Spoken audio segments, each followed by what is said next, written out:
It is very sad that there are so many people out there that are still convinced that circumcision is the right way to go.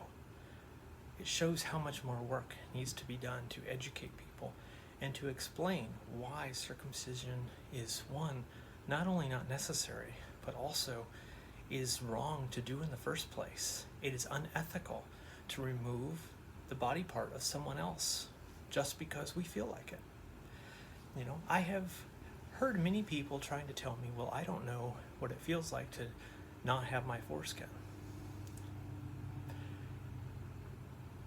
And, it's one of those things that people are going to try to use that argument both ways. However, when you have something, you know that not having it, you would be missing something big. If you never had anything, you don't know that you're missing it. If I have a car all of my life, I'm comfortable with it. It's convenient for me. And then if suddenly my car is broken down and I have to walk places, I realize how much I miss that car and how great and wonderful that car actually was. It's the same thing, that I have my foreskin and I know how great and wonderful it is.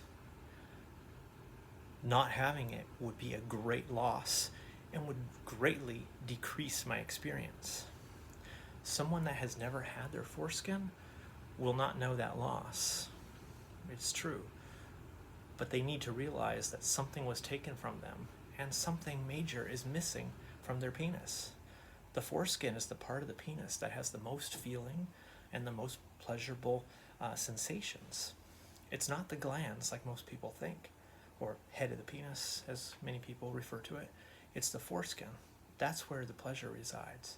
And people need to realize that, and circumcision not only takes away their foreskin, but often their frenulum as well, and that also provides pleasure.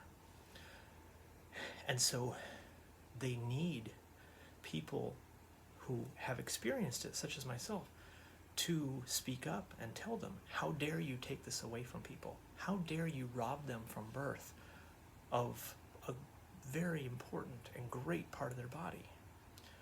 Those of us that have it need to speak out in defense of those that are getting robbed. Those that have been robbed need to realize what has been done to them and also stand up and fight against it so that the practice stops. This is a practice that absolutely must end. There is no excuse for it. There is no medical excuse for it or any other reason that you can think of. There is no excuse to take the body part of another person without that person's permission. This is not something parents should be allowed to decide. It's like saying, oh, you know what, we just feel like cutting off his hand or his arm because it's what's best for our family. It's what we do. No, that's wrong. Only the boy to whom it belongs should be able to decide when he is a grown-up. No one else has that right. And we must fight to protect that right of everyone to keep their own body parts. And no one, not a parent, not a medical professional, no one should be able to take that away from them without their permission.